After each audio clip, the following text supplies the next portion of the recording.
जी अस्सलाम वालेकुम। कैफ 6 आज के लेक्चर का आगाज करते हैं। लेक्चर 75 टॉपिक हमारा चल रहा है रिस्क मैनेजमेंट, जिसमें हम सीख रहे हैं कि रिस्क को, फाइनेंशियल रिस्क को कैसे मैनेज किया जाएगा। सबसे पहले हमने सीखा फाइनेंशियल रिस्क की कितनी टाइप्स हैं, 3 टाइप्स हैं। कौन कौन सी टाइप्स?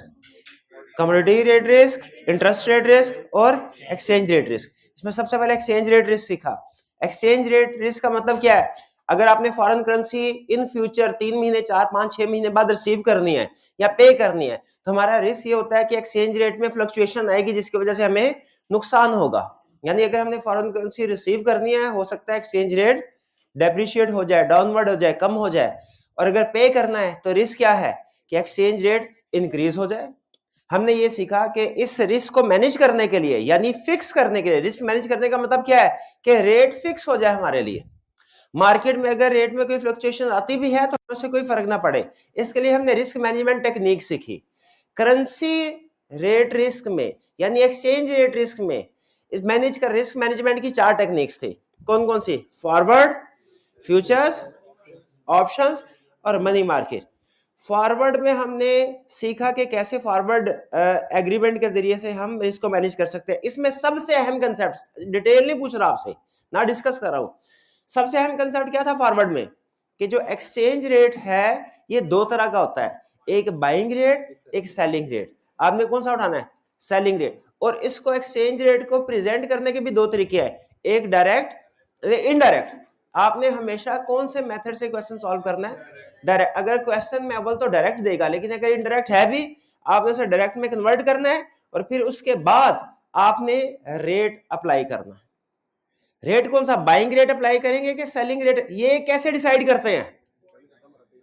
बाइंग रेट, या इसको यूं कह ले, आसान कर लेते हैं, हायर रेट अप्लाई करेंगे कि लोअर रेट अप्लाई करेंगे, ये कैसे डिसाइड करते हैं?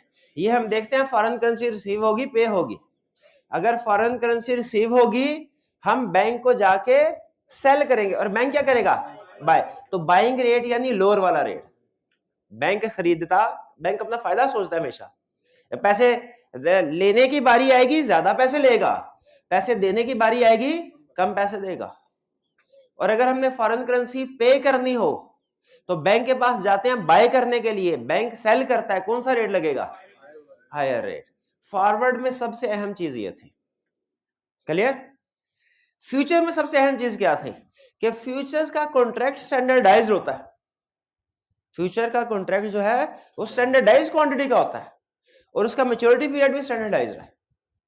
अगर हम हमें डिफरेंट ऑप्शंस दे तो हमने जो हमारा पीरियड मैच करता है ना हमारे रिसीवेबल या पेएबल के साथ, उस वो फ्यूचर उठाएंगे। ऑप्शन में भी यही कंसेप्ट था। और इसी तरीके से फ्यूचर का जो साइज है, फ्यूचर कॉन्ट्रैक्ट का साइज स्टैंडर्डाइज्ड होता है। अगर तो आई कैप की बुक में जितनी भी एग्जांपल्स हैं उसमें वो एग्जैक्ट डिवाइड हो जाता है। ठीक है? यानी 1 लाख की अमाउंट है, 10,000 का कॉन्ट्रैक्ट है, एग्जैक्ट 10 फ्यूचर कॉन्ट्रैक्ट निकलते हैं। ऑप्शन में भी इसी तरह। लेकिन हमने वो क्वेश्चन भी किए हैं जिसमें फ्रैक्शन अमाउंट आती थी। जब फ्यूचर्स में या ऑप्शंस में फ्रैक्शन अमाउंट आ जाए तो उसका हम फ्यूचर कॉन्ट्रैक्ट या ऑप्शन कॉन्ट्रैक्ट तो नहीं उठा सकते, तो क्या करते थे? उसे फिर किसी दूसरे तरीके से हेज करते थे, फॉरवर्ड के जरिए से। ठीक है? तो फ्यूचर में और ऑप्शंस में अहम चीज क्या है? साइज जो है कॉन्ट्रैक्ट का वो स्टैंडर्डाइज्ड होता है। ठीक है? इसके बाद ऑप्शंस में अहम चीज क्या हमने सीखी थी कि ऑप्शन का प्रीमियम पे करना पड़ता है। ऑप्शंस का प्रीमियम पे करना पड़ता है। और ऑप्शन में हमारे पास ऑप्शन है गेन है तो हम उसको एक्सरसाइज करते हैं, लॉस हो तो एक्सरसाइज नहीं करते। ठीक है? ये था हमारा एक्सचेंज रेट रिस्क मैनेज। फिर हमने सीखा कमोडिटी रेट रिस्क, इसको कैसे मैनेज करना है। हमने इसमें 2 टेक्निक सीखी, फॉरवर्ड और फ्यूचर्स। अच्छा, इसमें इंटरेस्टिंगली एक्सचेंज रेट रिस्क में भी 2 तरह के रेट होते हैं, बाइंग सेलिंग। इंटरेस्ट रेट में भी 2 तरह के रेट होंगे, आज हम सीखेंगे, एक बोरिंग और एक डिपॉजिट का। लेकिन कमोडिटी में आसानी क्या है हमारे लिए कि वो उसने हमें एक ही रेट देता है, तो भाई इस रेट के ऊपर सेल कर, हम कहते हैं कर लेते हैं सेल। फॉरवर्ड का मतलब क्या, हमने एग्रीमेंट कर लिया, इस रेट को लॉक कर दिया, 3 महीने 6 महीने के बाद जब भी हमारे पास प्रोडक्ट आएगी, फसल तैयार होगी, हम इस रेट के ऊपर उसको सेल कर देंगे, रेट लॉक हो गया। फ्यूचर्स में भी यही कंसेप्ट है, फर्क सिर्फ क्या है, फ्यूचर में स्टैंडर्डाइज्ड क्वांटिटी है, उसमें अगर 10.6 आ जाए ना तो आप 10.6 टन का एग्रीमेंट नहीं कर सकते, या 10 का करना पड़ेगा या 11 का करना पड़ेगा, और हम किसका करते हैं नॉर्मली 11 का, हायर वाली, ताकि उसमें पूरी क्वांटिटी कवर हो जाए, थोड़ा सा एक्स्ट्रा भी हो जाए कोई प्रॉब्लम नहीं। ठीक है, याद है कंसेप्ट। अच्छा, कल एक स्टूडेंट ने बड़ा इंटरेस्टिंग क्वेश्चन रेज किया, उसने कहा सर आपने कमोडिटी में फॉरवर्ड के जरिए से रिस्क मैनेजमेंट सिखाई, हमने कैसे सीखा, हमने स्टेप 1 में सीखा मेन कॉन्ट्रैक्ट जो है वो हमने किया, वो सेटल होगा हमारा मार्केट रेट के ऊपर, ऐसे वो जो नीचे इफेक्टिव रेट कैलकुलेट करते हैं, छोटा सा टेबल, ये टेबल बना हुआ जैसा, इस तरह का टेबल हम तकरीबन हर केस में बनाते हैं ना, ताकि इफेक्टिव रेट निकल आए। उसने कहा सर आपने फॉरवर्ड में ऊपर मार्केट रेट पे कॉन्ट्रैक्ट, जो रीजनल कॉन्ट्रैक्ट है जिसको हेज कर रहे हैं, उसकी एडजस्टमेंट की, नीचे फिर फॉरवर्ड के ऊपर जो गेन या लॉस हुआ उसको शो करवाया, फिर नीचे इफेक्टिव रेट कैलकुलेट हुआ। ये आपने इतना मुश्किल तरीका क्यों, इतना लेंथी तरीका क्यों अडॉप्ट किया? डायरेक्ट इफेक्टिव रेट, फॉरवर्ड में तो हमेशा इफेक्टिव रेट ही आता है ना, डायरेक्ट ही उसको इफेक्टिव रेट से मल्टीप्लाई करके ये क्यों नहीं कह दिया कि ये है हमारा रेट जिसके ऊपर फाइनल रेट एक्सपेंस है, या फाइनल रिसीट हमें ये मिलेगी। देखिए ना, मैंने आपके साथ एग्रीमेंट किया 10 रुपए के हिसाब से सेल करूंगा, सॉरी मैंने एग्रीमेंट ये किया कि 3 महीने के बाद मेरी एक प्रोडक्ट तैयार होगी 10 रुपए में, मेरी अपनी कॉस्ट है 10 रुपए, मैंने आपसे ये कहा कि मैं आपको बेच दूंगा 3 महीने बाद। अब 3 महीने बाद मार्केट का रेट क्या है ये मुझे नहीं पता, मैंने इन दूसरे भाईजान के साथ फॉरवर्ड एग्रीमेंट कर लिया, इनके साथ फॉरवर्ड एग्रीमेंट कर लिया कि भाई 12 के हिसाब से मैं चाहता हूं कि 12 रुपीज लॉक हो जाए, 10 रुपए मेरी कास्ट है, 2 रुपए प्रॉफिट, 12 रुपए के हिसाब से फॉरवर्ड एग्रीमेंट हुआ 12 का। अब अगर मार्केट प्राइस 14 पे चली जाती है, 14 पे चली जाती है, तो क्या होगा, मैं इनको प्रोडक्ट बेचूंगा 14 रुपए में, और 2 रुपए का फॉरवर्ड कॉन्ट्रैक्ट पे लॉस होगा, 14 minus 2 is equal to effective rate 12 आ जाएगा। ऐसे ही होता है ना, फॉरवर्ड में इसी तरीके से होता है। और अगर प्राइस 10 पे चली जाए, मैं इन्हें क्या करूंगा, 10 रुपए में चीज बेचूंगा, और 2 रुपए मेरा गेन होगा फॉरवर्ड के ऊपर, इफेक्टिव रेट फिर 12 ही आएगा। भाई ऐसे ही है ना। स्टूडेंट का क्वेश्चन ये था कि सर फिर जो आप ये दो कैलकुलेशन क्यों करते हैं, कि ऊपर ओरिजिनल कॉन्ट्रैक्ट की सेटलमेंट लहदा दिखाते हैं, नीचे जो फॉरवर्ड फ्यूचर या ऑप्शन उसकी कैलकुलेशन लहदा दिखाते हैं। अगर फॉरवर्ड के साथ डायरेक्ट ही उसको मल्टीप्लाई कर दिया तो फिर भी इफेक्टिव रेट वही आएगा। तो इसका जवाब ये है कि आप असल में दो कॉन्ट्रैक्ट को फिर नेट ऑफ कर रहे होते हैं। आप अगर डायरेक्ट फॉरवर्ड रेट के साथ ही मल्टीप्लाई कर देना क्वेश्चन को, आंसर तो फिर भी वही आ जाएगा, लेकिन आपको ये नहीं पता चलेगा कि आपकी हेजिंग टेक्निक कितनी इफेक्टिव थी, आपको हेजिंग ने, फॉरवर्ड ने कितने बड़े नुकसान से बचाया, ये आपको पता नहीं चलेगा अगर डायरेक्ट इफेक्टिव। तो चूंकि हम रिस्क मैनेजमेंट सीख रहे हैं, तो हमें यह भी तो बताना है सीनियर मैनेजमेंट को कि हमारी इस रिस्क मैनेजमेंट टेक्निक से कितना नुकसान हुआ था, जो कि रिस्क मैनेजमेंट की वजह से हम बच गए और नेट हमें इतना पैसे मिले। तो ये ध्यान में रखिएगा कि किसी भी, जब भी हम हेजिंग टेक्निक अप्लाई करते हैं ना, हमेशा दो कॉन्ट्रैक्ट होते हैं, हमेशा। ये सबकी बात कर रहा हूं, सिर्फ फॉरवर्ड की नहीं बात कर रहा, अभी तक जो बात की थी सिर्फ फॉरवर्ड की थी कि क्यों हम डायरेक्ट रेट को मल्टीप्लाई नहीं कर देते, दो कैलकुलेशन शो करवाते हैं फिर ऐड करते हैं। अब जो बात कर रहा हूं वो सारी रिस्क मैनेजमेंट पूरे चैप्टर की। हम जब भी रिस्क मैनेजमेंट करते हैं ना, दो तरह के कॉन्ट्रैक्ट होते हैं, एक वो मेन कॉन्ट्रैक्ट जिसकी हेजिंग करनी है, जिसको रिस्क से बचाना है, और एक वो कॉन्ट्रैक्ट जिसके जरिए से रिस्क से बचा जाता है। और ये वाला जो कॉन्ट्रैक्ट है ये है फॉरवर्ड फ्यूचर ऑप्शंस, और ये हमारा मेन जो ट्रेडिंग कमर्शियल कॉन्ट्रैक्ट है, सेल का, परचेज का, रिसीवेबल का, पेएबल का। ध्यान में रखिएगा, हम हमेशा जब कभी कैलकुलेशन करेंगे, एक हमारा हर क्वेश्चन में एक हमारा होगा ओरिजिनल कॉन्ट्रैक्ट, जिसकी रिस्क मैनेजमेंट करनी है, और दूसरा हमारा होगा फॉरवर्ड का कॉन्ट्रैक्ट, फ्यूचर का कॉन्ट्रैक्ट, ऑप्शंस का कॉन्ट्रैक्ट, जिसके जरिए से रिस्क मैनेजमेंट की जाती है। तो डायरेक्टली हमने दोनों को मिक्स नहीं करना। अगर हम डायरेक्ट फॉरवर्ड रेट अप्लाई कर दें तो वो दोनों इकट्ठे मिक्स हो जाएंगे, आंसर सेम आएगा इफेक्टिव रेट का, लेकिन वो तरीकाकार ठीक नहीं है, उससे फॉरवर्ड की इफेक्टिवनेस पता नहीं चलती। ये बात समझ आ गई आपको? चलिए, और कोई क्वेश्चन है? अगर कल के क्वेश्चन हो गया उसमें कोई प्रॉब्लम तो नहीं है? क्या आंसर आया था? 57930 क्लियर? कोई प्रॉब्लम तो नहीं उसमें? कम्युनिटी वैसे ही आसान है, इसीलिए तो एक ही लेक्चर में दोनों बता दिए। अब है interest rate risk. Interest rate risk, interest rate risk commodity और एक्सचेंज रेट रिस्क से एक तरह से डिफरेंट है। इंटरेस्ट रेट रिस्क मैनेजमेंट के कमोडिटी की ट्रांजैक्शन होती है ना, जो ये एक्सचेंज रेट, वो होती है एज ऑन। अब जिस दिन की प्राइस है, एग्रीड रेट ये है, मार्केट रेट ये है, डिफरेंस कैलकुलेट करो रेट का क्या है, ये हमारा प्रॉफिट या लॉस होगा, गेन या लॉस है, ऐसे ही होता है ना। अच्छा, आगे चलने से पहले एक और सवाल मेरे से, अब ये जो सवाल मैं आपको बताने लगा ना, इसको आपने सारे कंसेप्ट पूरे चैप्टर में अप्लाई होगा, इसको याद रखना ध्यान से, जो बात अब बताने जा रहा हूं। हमारे दो कॉन्ट्रैक्ट होते हैं, एक main contract commercial contract cell purchase receivable payable का, और एक डेरिवेटिव मैं लफ्ज बोलता हूं, बुक में यूज नहीं हुआ, लेकिन वो चूंकि एडवांस में हम ये टर्म यूज करते हैं इसलिए बार बार मेरे मुंह से निकल जाता है, लेकिन आपको बताया derivative is equal to forward plus future plus option, तीनों को कलेक्टिवली हम डेरिवेटिव बोलते हैं। एक है मेन कॉन्ट्रैक्ट, एक है डेरिवेटिव यानी फॉरवर्ड फ्यूचर ऑप्शन का कॉन्ट्रैक्ट, ठीक है। कंसेप्ट क्या अप्लाई हो रहा होता है? अगर हम एग्रीमेंट ऐसा करते हैं डेरिवेटिव का कि अगर मेन कॉन्ट्रैक्ट पे लॉस हो, डेरिवेटिव कॉन्ट्रैक्ट से प्रॉफिट हो, सेट ऑफ हो जाए, या मेन कॉन्ट्रैक्ट पे, अब ये वाइस वर्सा भी काम करता है, यानी फ्लक्चुएशन से मैं बता, तो मेन कॉन्ट्रैक्ट पे अगर प्रॉफिट होगा और इस डेरिवेटिव कॉन्ट्रैक्ट में लॉस होगा, तो फिर ये भी सेट ऑफ हो जाएगा, एग्रीड।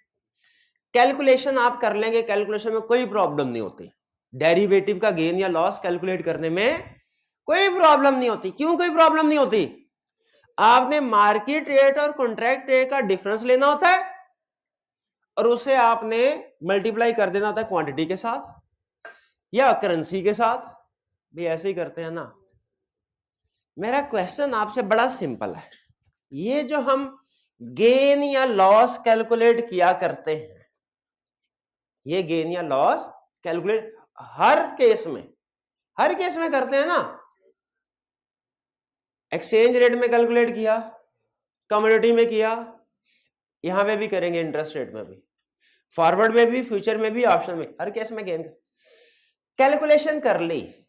आपको कैसे पता चलेगा कि ये गेन है कि लॉस है? कैसे पता चलेगा ये गेन है कि लॉस? एग्रीगेट किससे ज्यादा, ये आपने कॉमन सेंस से सोचना है। क्या ये फॉरवर्ड का कॉन्ट्रैक्ट जो भी डेरिवेटिव का कॉन्ट्रैक्ट हमारी फेवर में जा रहा है कि हमारे अगेंस्ट जा रहा है? हमारी फेवर में जैसे आज का क्वेश्चन आएगा ना, मैं आपसे कहूंगा हमने 6% के ऊपर फॉरवर्ड का एग्रीमेंट किया, मार्केट में रेट ऑफ इंटरेस्ट गया 8% के ऊपर, अब मैंने कैलकुलेशन की, जो जवाब आया मेरा वो गेन होगा कि लॉस होगा इस कॉन्ट्रैक्ट के ऊपर, फॉरवर्ड कॉन्ट्रैक्ट के ऊपर?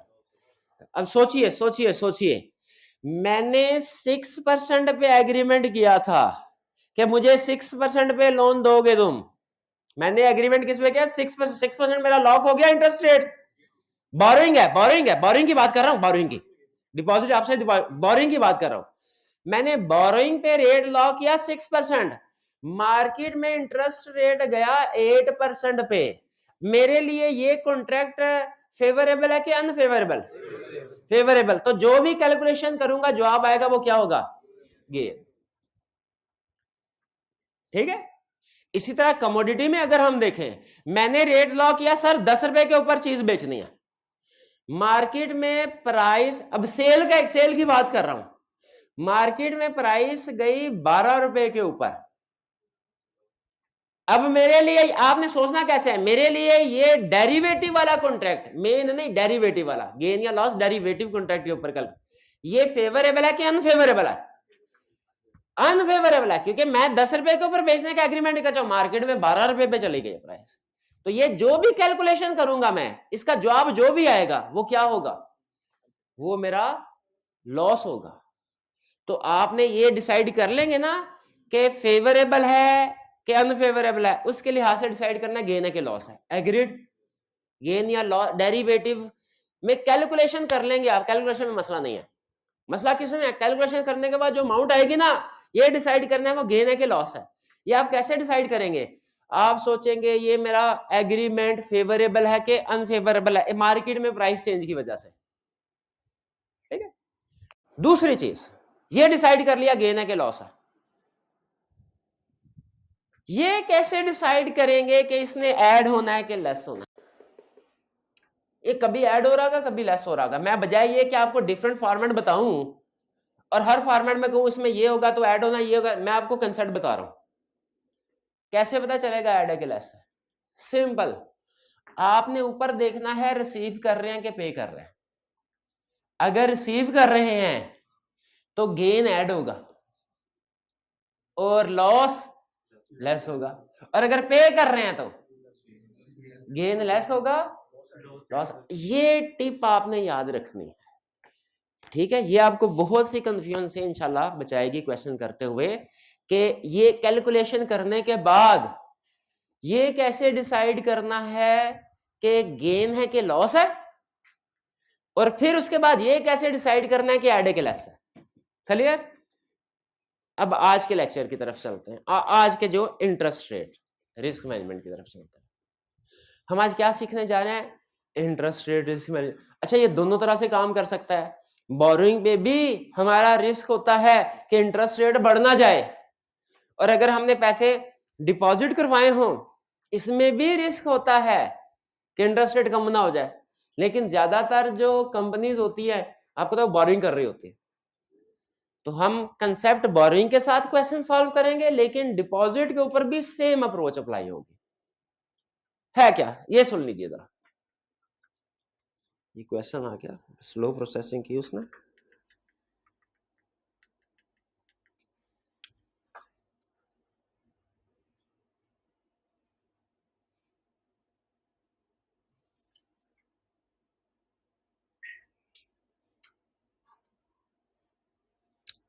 अच्छा, इसमें आपने टर्म तरीकाकार हमारा वही होगा, लेकिन टर्म समझनी है, क्योंकि फॉरवर्ड का एग्रीमेंट हमारा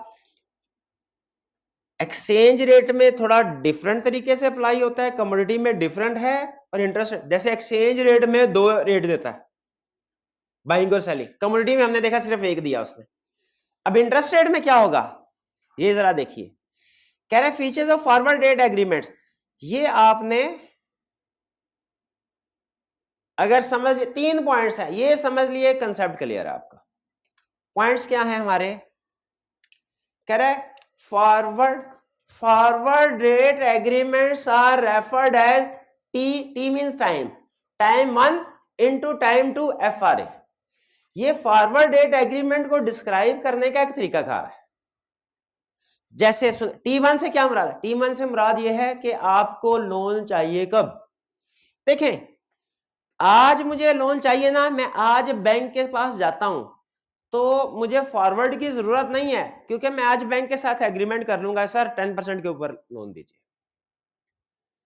मसला कब आता है? जब मुझे आज नहीं, मुझे 4 महीने के बाद लोन चाहिए, और 4 महीने बाद हो सकता है, मेरा डर है मुझे कि इंटरेस्ट रेट बढ़ ना जाए, तो मैं चाहता हूं आज इसी तरीके से मुझे कंफर्म हो जाए, मेरा रेट लॉक हो जाए, तो मैं आज फॉरवर्ड रेट एग्रीमेंट बाय करूंगा। कब बाय करूंगा? आज। लोन कब चाहिए? 4 महीने बाद। फॉरवर्ड रेट एग्रीमेंट बाय कब करूंगा? आज। बाय करने का मतलब है रेट मैं आज लॉक कर दूंगा। लोन चाहिए 4 महीने बाद, कितने अरसे का लोन चाहिए, कितने अरसे का लोन चाहिए, फर्ज कीजिए 6 महीने का लोन चाहिए, ठीक है। तो आज मैंने एग्रीमेंट करना है, 4 महीने बाद लोन चाहिए, T1 मेरा 4 है। T1 का मतलब क्या है, मुझे कितने अरसे के बाद लोन चाहिए, और T2 है कि वो लोन कब खत्म होगा। T2 ये नहीं है कि लोन की ड्यूरेशन क्या है, T2 क्या है, खत्म कब होगा। तो ये असल में T1 आएगा 4। अगर मुझे 4 महीने के बाद लोन चाहिए, 4 महीने के बाद, और 6 महीने का लोन चाहिए, तो T1 है 4 और T2 क्या है 4 + 6 10 6 मंथ आएगा जब इन दोनों का डिफरेंस होगा। यानी मुझे 4 महीने के बाद, 4 महीने के बाद मुझे लोन चाहिए और 10 महीने तक चाहिए, तो ये क्या लिखा होगा, ये 4 × 10। ये तरीकाकार है फॉरवर्ड रेट एग्रीमेंट, FRA का मतलब आप इंटरेस्ट रेट का फॉरवर्ड उठा रहे हैं, क्लियर। तो 3 × 9 FRA, इसका मतलब क्या है, 3 महीने बाद मुझे लोन चाहिए 6 महीने के लिए, 6 महीने के लिए। ये टर्म क्लियर होगी आपको। चलिए अब आगे चलते हैं। नेक्स्ट हमें अगला कंसेप्ट ये सिखा रहा है कि T is the beginning period and T2 is the ending period. समझ रहे हैं, बिगिनिंग पीरियड और ending period. Duration of the loan नहीं आ रही, duration of the loan ending minus beginning का फर्क होगा। दूसरा पॉइंट ये ओके। दूसरा पॉइंट, फॉरवर्ड डेट एग्रीमेंट में ओनली डिफरेंशियल अमाउंट, ये तो हमें पता ही है कि कोई भी जो डेरिवेटिव होता है ना, उसमें सिर्फ जो मार्केट का और कॉन्ट्रैक्ट रेट का डिफरेंस होता है यही सेटल होता है। ये बात हमें पहले ही पता थी, ये बात नहीं थी हमारे लिए, ये बात हमारे लिए नहीं है, पहले पता। फिर इन FRA आई है, बेसिकली FR टाइपिंग कर रहे हैं FRS। In forward date agreement ये हमें interest is paid at T1 after discounting the cash flows. इसको जरा समझिए, इसको जरा समझिए। ये है, हम इस जगह पे खड़े हैं, फर्ज कीजिए ये 1 जनवरी 2022, गौर से सुनेगा। मुझे चाहिए 1 अप्रैल को 2022 को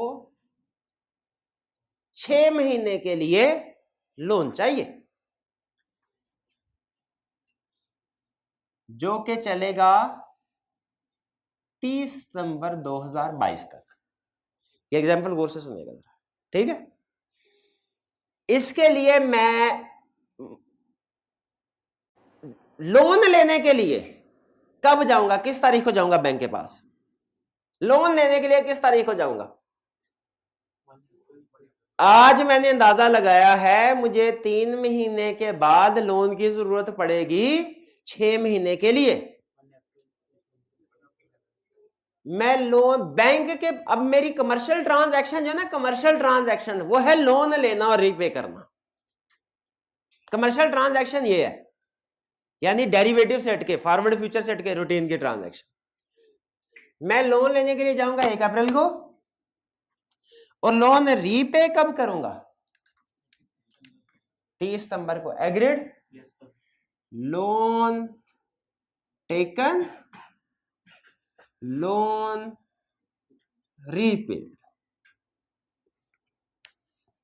विद इंटरेस्ट, इंटरेस्ट भी तो देना पड़ेगा, ठीक है। मुझे इस लोन का पता कब चलेगा कि इसका रेट ऑफ इंटरेस्ट क्या है, किसने पता चलेगा, 1 अप्रैल को चलेगा। लेकिन अभी मैं बैठा डर रहा हूं, मुझे पता 3 महीने बाद लोन चाहिए, मैं कहा पता नहीं ये ना स्टेट बैंक जो है वो 2% रेट बढ़ा दे, 3% बढ़ा दे। मैं अभी लॉक करना चाहता हूं, मुझे क्या करना चाहिए? फॉरवर्ड रेट एग्रीमेंट को बाय करना चाहिए। क्या करना चाहिए? फॉरवर्ड रेट एग्रीमेंट को। जब आपने बोरिंग करनी है तो आज के दिन फॉरवर्ड रेट एग्रीमेंट बाय। मुझे फॉरवर्ड रेट एग्रीमेंट किस दिन बाय करना चाहिए? 1 जनवरी को कि 1 अप्रैल को? 1 जनवरी को। 1 अप्रैल को तो लोन ही मिल जाएगा, वो तो एग्रीमेंट में रेट ऑटोमेटिकली फिक्स हो जाएगा 1 अप्रैल को। मुझे तो आज फॉरवर्ड रेट एग्रीमेंट चाहिए। मार्केट में मैंने जाके देखा, उसमें अजीबो गरीब सी कोटेशंस लिखी हुई थी। मार्केट में मैंने जाके देखा, उसमें लिखा हुआ था एक फॉरवर्ड रेट है 1v3, एक था 2-4 FRA, एक था 3-6 FRA, एक था 3-9 FRA। ये सारे फॉरवर्ड रेट एग्रीमेंट्स है। 3v9 कर लेते हैं। मैं कौन सा फॉरवर्ड रेट एग्रीमेंट उठा? पहला, दूसरा, तीसरा के चौथा? 3 महीने के बाद 9 महीने तक, starting period after 3 months, ending period 9 months. मुझे ये वाला फॉरवर्ड रेट एग्रीमेंट आना चाहिए। इंटरप्रेट करना समझ गए? अच्छा, हर फॉरवर्ड रेट एग्रीमेंट के साथ इंटरेस्ट रेट भी होगा। इंटरेस्ट रेट, क्योंकि वो जो फॉरवर्ड रेट एग्रीमेंट ऑफर कर रहे हैं वो अंदाजा लगा रहे होते हैं यार, जो ज्यादा पीरियड का है ना फॉरवर्ड रेट एग्रीमेंट, उसमें इंटरेस्ट रेट हो सकता है डिफरेंट हो, और जो कम पीरियड का है उसमें इंटरेस्ट रेट डिफरेंट हो।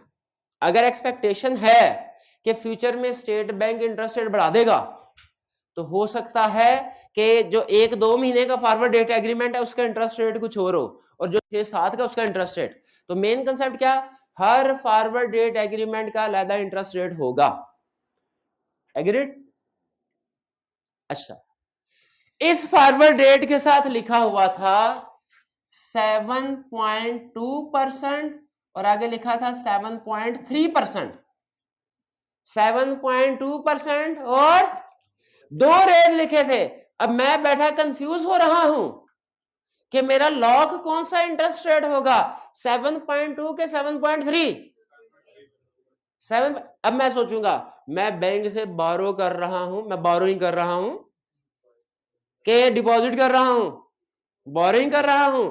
तो बैंक का क्या रूल है कि हायर चार्ज करेगा, हायर रेट चार्ज करेगा। बोरोइंग पे रेट हायर वाला चार्ज होता है। क्लियर? तो इसमें मेरा रेट कौन सा लॉक होगा? 7.3%। अच्छा, अब सुनिए जरा, सबसे अहम चीज तो अब आई है, सबसे अहम चीज, आखिरी चीज, इसके बाद कुछ भी नहीं है, इसके बाद डायरेक्ट क्वेश्चन करेंगे। आखिरी चीज, मैंने ये फॉरवर्ड रेट एग्रीमेंट FRA उठा लिया, 3 से 9, 7.3, ये मेरा, क्योंकि बोरिंग है ना, ये 1 अप्रैल आ गया। मुझे ये बताइए, बैंक के पास जाऊं, ये एग्रीमेंट लैदा है फॉरवर्ड का, लोन का एग्रीमेंट लैदा है, ये तो क्लियर है ना आपको? मैं लोन लेने के लिए लोन वाले बैंक से जाऊंगा, ये तो डेरिवेटिव मार्केट का एग्रीमेंट है ना, ये दूसरे बैंक के साथ, दूसरे डीलर के साथ है। मैं लोन लेने के लिए लोन वाले बैंक के पास जाऊंगा, मार्केट में रेट चल रहा है 8.5। बैंक से मैं पूछूंगा लोन देते हो? उसने कहा दूंगा लोन। मैं कहा किस रेट पे? उसने कहा 8.5 पे। मुझे लोन 8.5% पे मिलेगा, लोन के 7.3 पे 8.5 पे लोन मिलेगा। बैंक कहेगा मुझे इससे क्या कि तुमने किसके साथ, किस पार्टी का एग्रीमेंट किया है, मेरे साथ जो एग्रीमेंट किया 8.5% पे दूंगा। मैं कहा ठीक है 8.5%। तो मेरा रेट हेज कैसे होगा? हेज कैसे होगा? अब देखें, बैंक को मैं 8.5% रेट दूंगा, पेमेंट करूंगा 8.5% के हिसाब से, और चूंकि कॉन्ट्रैक्ट रेट 7.3 है, मार्केट रेट 8.5 है, जो डिफरेंस है ये मैं किससे लूंगा, किससे, जिसके साथ एग्रीमेंट किया 1.2% मैं उससे कहूंगा मुझे दो, 1.2% मैं उससे कहूंगा मुझे दो, ठीक है। अब अहम चीज सुनिएगा, ये 1.2 पे, अच्छा चले एक क्वेश्चन और पूछ लूं, ये गेन 1.2% करके जो भी अमाउंट आएगी 10 मिलियन से मल्टीप्लाई किया, मल्टीप्लाई 6/12, जो ये गेन है कि लॉस है, शाबाश, क्योंकि मेरे लिए ये फॉरवर्ड एग्रीमेंट बेनिफिशियल है, मार्केट में रेट ज्यादा है जबकि मैंने कम का एग्रीमेंट किया, ये गेन है, शाबाश गेन है। अच्छा मुझे अब ये बताइए, इसका मतलब है जो मैं इंटरेस्ट पेमेंट करूंगा उसमें से ये गेन ऐड होगा कि लेस होगा, शाबाश, ये सिखाना था आज, आधा आज का लेक्चर सीख लिया आपने, आधा अभी अगले पॉइंट में होगा। बैंक को इंटरेस्ट की पेमेंट कब करनी है, 6 महीने बाद, एग्रीड, 6 महीने बाद ही करेंगे। इस फॉरवर्ड रेट एग्रीमेंट की मैच्योरिटी या सेटलमेंट डेट क्या है, 1 अप्रैल के 30 सितंबर,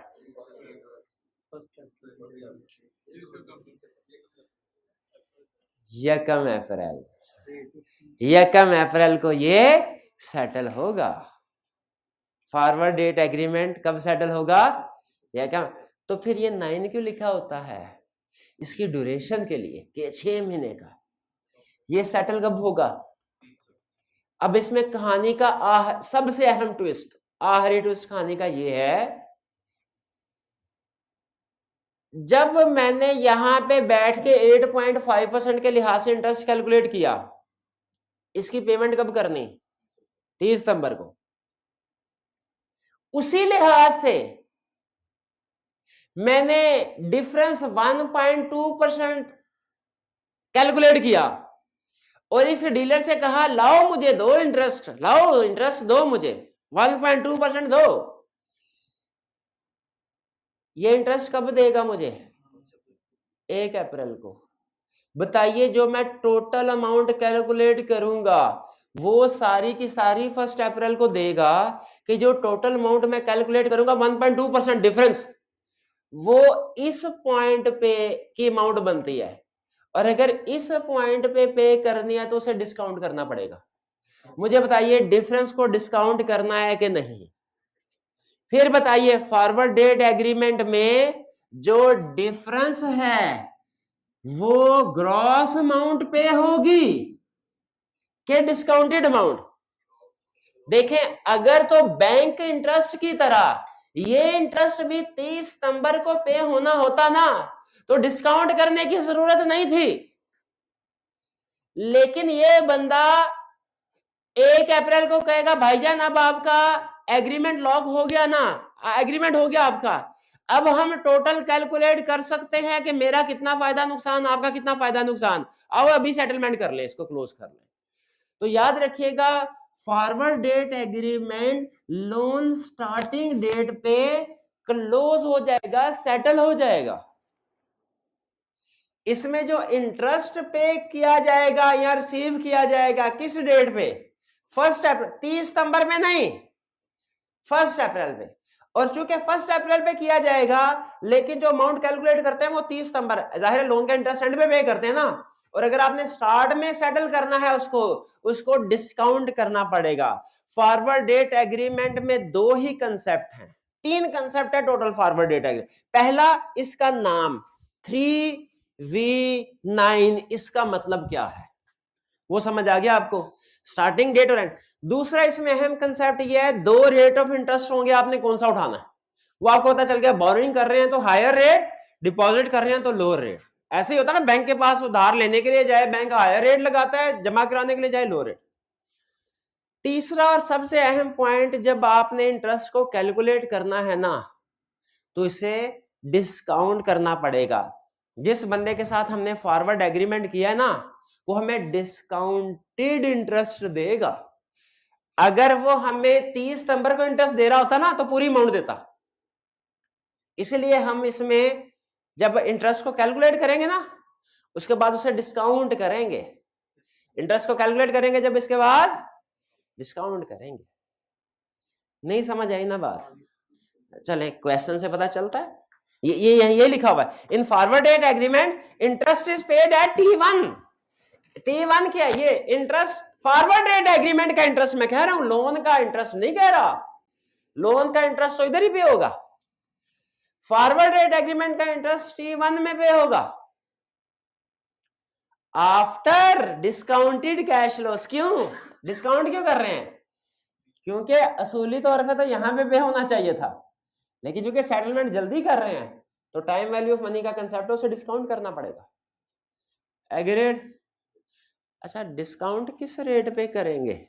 ये एक छोटा कंसेप्ट है, छोटा कंसेप्ट है। 1.2 पे,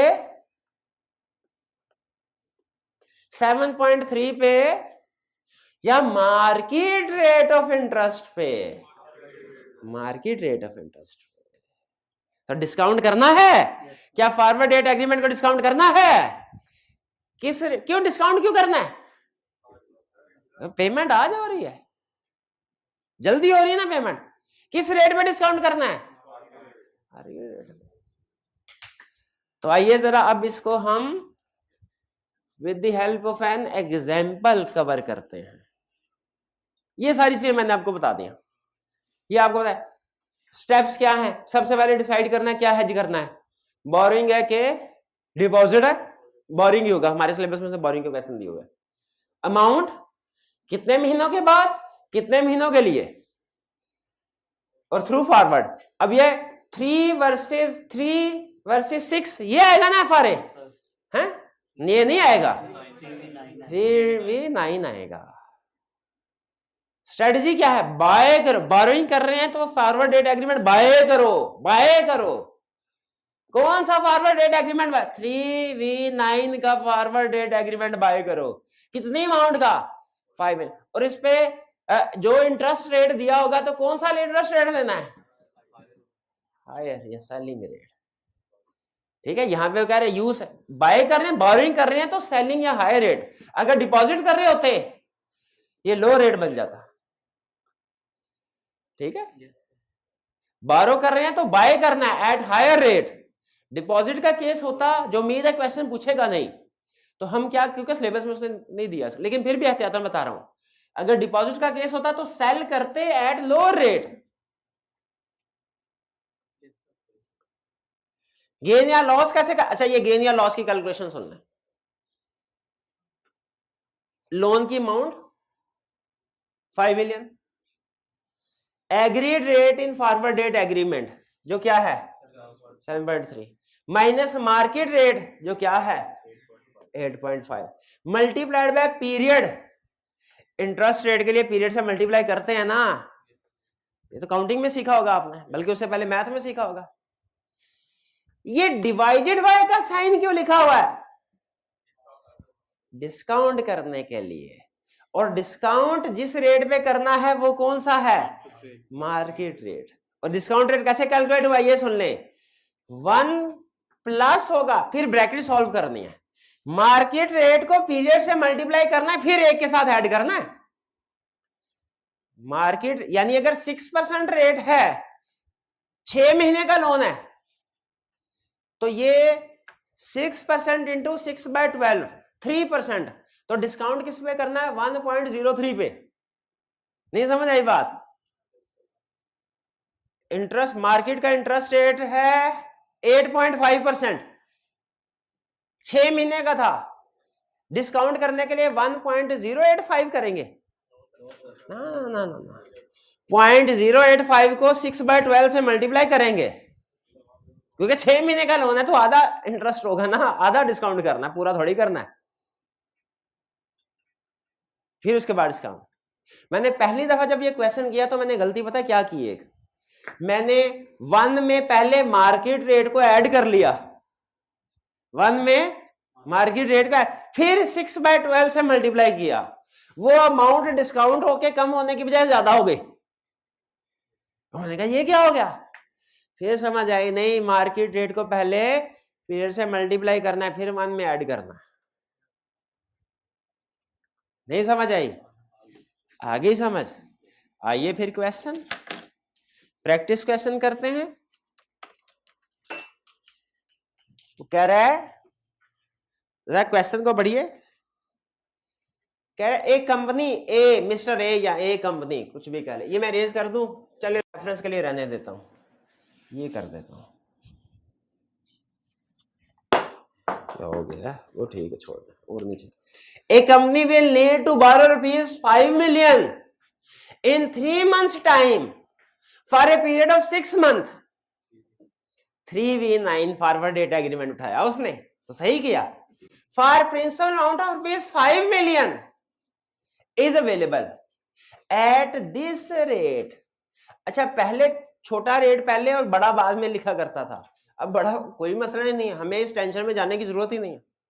हमने तो ये देखना हाई रेट उठाएंगे कि लो रेट उठाएंगे, वो बोरिंग है कि डिपॉजिट, उससे पता चल जाएगा। What will be pay off to company, company को क्या मिलेगा? पे ऑफ का मतलब क्या है, क्या मिलेगा या क्या देना पड़ेगा?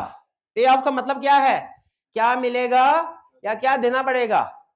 What will be pay off to company because of this forward if company does not buy this FRA and at end of month 3 6 month काइबर is, काइबर होता है इंटरेस्ट रेट, इसे कहते हैं कराची इंटरबैंक ऑफर रेट। ठीक है, ये अगर यूके में बैठ के पढ़ रहे होते हैं हम कहते हैं Liber, London interbank offer rate. यह है काइबर, कराची इंटरबैंक, ये समझ लीजिए इंटरेस्ट रेट होता है। प्रैक्टिकली काइबर के साथ काइबर बेस रेट होता है, इसमें 1-2% ऐड भी करते हैं। हमें उसने बता दिया इंटरेस्ट रेट, काइबर का मतलब इंटरेस्ट रेट, लाइबर का मतलब इंटरेस्ट रेट 6.25%। बताइए कितना देना पड़ेगा, कितना देना पड़ेगा? फॉरवर्ड की वजह से 0, क्योंकि फॉरवर्ड किया ही नहीं है। वैसे इंटरेस्ट कितना देना पड़ेगा वाला, वैसे इंटरेस्ट कितना देना पड़ेगा? क्या कैलकुलेट करें ना, कैलकुलेट करें ना भाई, कैलकुलेट करें ना। ये बनेगा 5 million इंटू 6.25% इंटू 6/12, 6 महीने का है, 6 मंथ 6 महीने का 156,250, ये इंटरेस्ट रेट पे करना पड़ेगा अगर फॉरवर्ड नहीं लेते।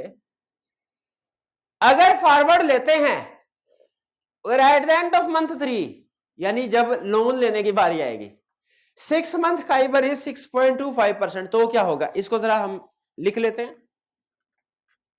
What is to be hedged, वैसे तो सारी इंफॉर्मेशन क्वेश्चन में मौजूद है, लेकिन हम उसको जरा सीधा बदला करके तरतीब से लिखते हैं सिस्टमैटिकली।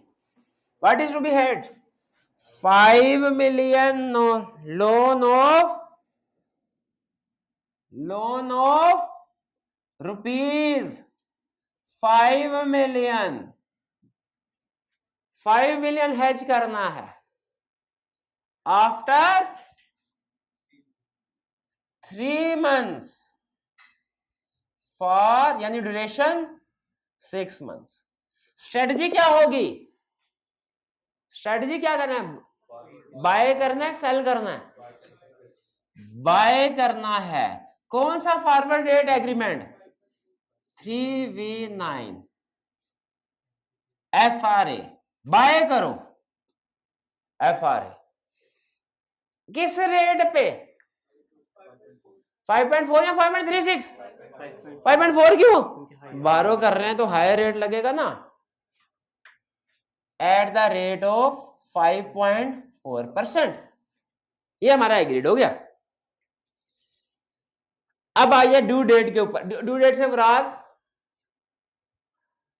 एंड ऑफ मंथ 3, काइबर है 6.25%, मार्केट रेट क्या है 6.25%। मैंने कहा लोन की amount 5 million multiplied by agreed rate 5.4% minus market rate 6.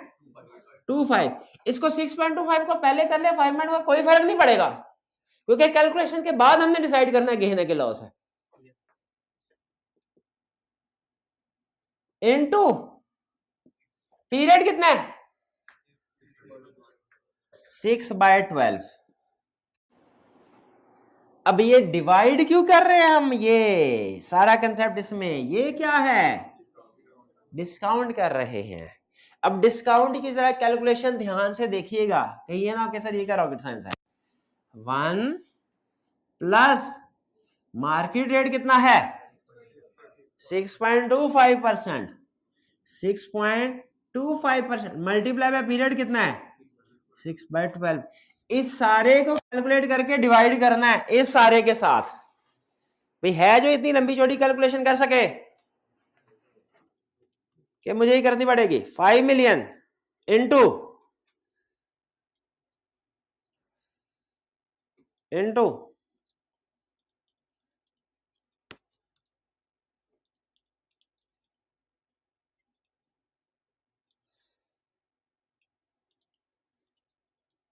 यह 21250 है, ये वाला हिस्सा, ये वाला हिस्सा ये है ना, ऊपर वाला हिस्सा 21250 डिवाइडेड बाय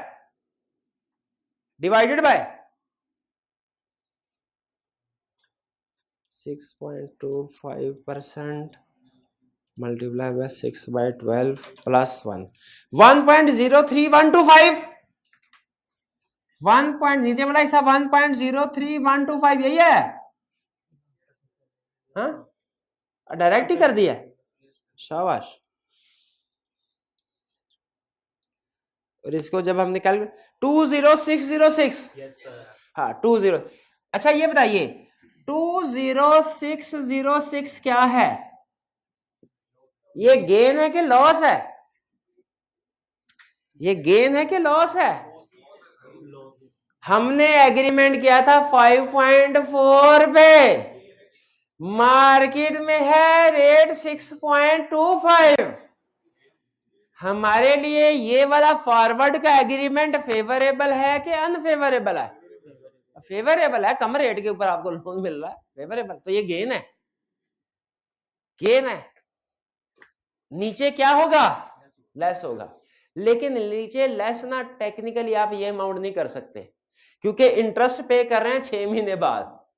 तो जो आपको यहाँ पे गेन है ना, ये भी 6 महीने बाद वाला, यानी ये जो ये वाली अमाउंट ऐड करनी पड़ेगी। ये भी आपको समझ नहीं ना आया, क्योंकि सिमेट्री होनी चाहिए ना। यहाँ तो ये जो ऊपर वाली अमाउंट है इंटरेस्ट, इसको भी डिस्काउंट करके सेम पीरियड में लाए। 6 महीने बाद वाली पेमेंट को आज की पेमेंट के साथ तो लेस नहीं कर सकते, ऐसे है ना, समझ आ रही है कि नहीं। तो आप यहाँ पे क्या लिखेंगे, गेन ऑन फॉरवर्ड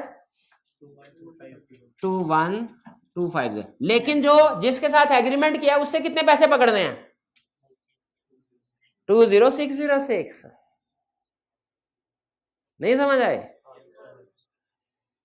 अच्छा इंटरेस्ट की पेमेंट कितनी होगी पहला, जो कॉन्ट्रैक्ट के मुताबिक है 5 मिलियन इंटू 6.25 इंटू 6/12 156,250 15। ये आई कैप ने नहीं कैलकुलेशन की हुई, एडिशनल कैलकुलेशन सिखा रहा हूं सारी, ये नीचे वाला टेबल आई कैप ने यहाँ पे क्वेश्चन खत्म कर दिया 156,250। अब ये लेस हो गया -21250, तो नेट कितना आया 135,000।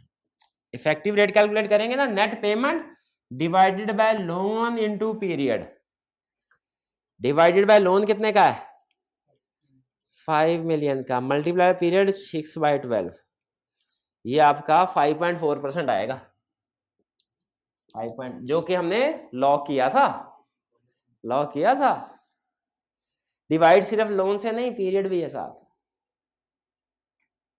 कुछ समझ रहे जी। हाँ इंटरेस्ट मार्केट का ये तो वो इंटरेस्ट है जो हमने बैंक को पे करना है। ये वाला इंटरेस्ट कौन सा है, ये वाला कौन सा है जो फॉरवर्ड वाले से लेना, ठीक है। ये ऊपर वाला कॉन्ट्रैक्ट हमेशा अलग होता है ना, ये अलग सेटल होता है मार्केट रेट के ऊपर, ये हमें जो फॉरवर्ड की वजह से आता है, ये हमारा नेट रिजल्ट होता है। नहीं समझ आई? फिर से अब की बार 4.75%, 4 करिए फटाफट फटाफट कीजिए, ये हमारा हो जाएगा 5 ये 6.25 की बजाय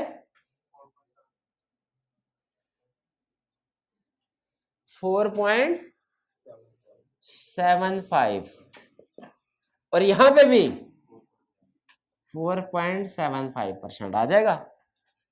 तो अब मैंने ऊपर वाली अमाउंट कैलकुलेट करने लगा हूं, 5 मिलियन इंटू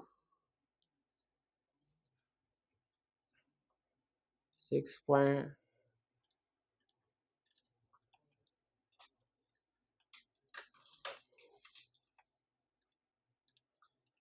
ये आती है 16250, ऊपर वाली अमाउंट 16250 डिवाइडेड बाय नीचे वाली अमाउंट आएगी 4.75% मल्टीप्लाई बाय 6/12, बाद में 1 को ऐड करना है 1.02375, डिस्काउंट करने के बाद जो अमाउंट आएगी वो आएगी 15873, 15873। बताइए ये गेन है कि लॉस है?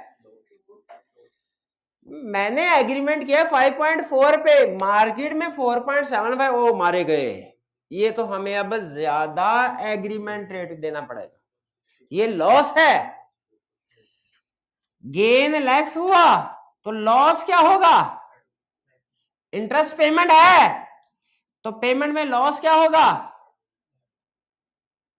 लॉस। अच्छा यहां पे कितनी अमाउंट आएगी? ऊपर ऊपर तो ठहरे, यहां पे कितनी अमाउंट आएगी?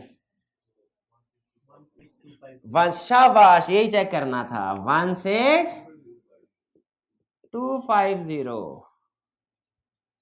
और इंटरेस्ट पेमेंट कितनी होगी? इंटरेस्ट पेमेंट होगी 4.75, क्योंकि मार्केट रेट ये है। तो ये है 5 मिलियन इंटू 4.75 मल्टीप्लाई बाय 6/12, 118,750। अब इसमें करें प्लस 16,250, 135,000। इसको डिवाइड कर ले लोन मल्टीप्लाइड बाय पीरियड, यानी लोन को पीरियड से मल्टीप्लाई करके जो अमाउंट आएगी उसे डिवाइड करें, डिवाइडेड बाय लोन है 5 million multiply by period 6/12, 5.4 again. कुछ समझ आया? इंटरेस्ट रेट की हेजिंग कैसे? देखें दोनों सूरतों में हमारा सेम है, लेकिन जब तक अपने हाथ से जीरो से नहीं करेंगे समझ नहीं आएगी। तो ये नेक्स्ट क्वेश्चन की पिक्चर, ये आई कैप के जो नया वाला एडिशन है उसमें क्वेश्चन नंबर 1 है, सेल्फ टेस्ट क्वेश्चन 1, लेकिन आप इसकी पिक्चर ले लें, ये आपकी आज की होम असाइनमेंट है। इसका सोल्यूशन आपको आई कैप की बुक से मिल जाएगा अगर आप सोल्यूशन देखना चाहें, मैं भी आपके साथ शेयर कर दूंगा आई कैप की, लेकिन आई कैप का फॉर्मेट थोड़ा डिफरेंट होगा। क्लियर?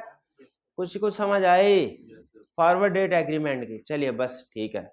इसके बाद फ्यूचर और ऑप्शन तो इसका बहुत ही आसान है, इसका ऑप्शन बहुत ही आसान है, ठीक। क्लियर? असाइनमेंट जरूर करनी है। आज का लेक्चर यहाँ पे खत्म करते हैं, अल्लाह हाफिज।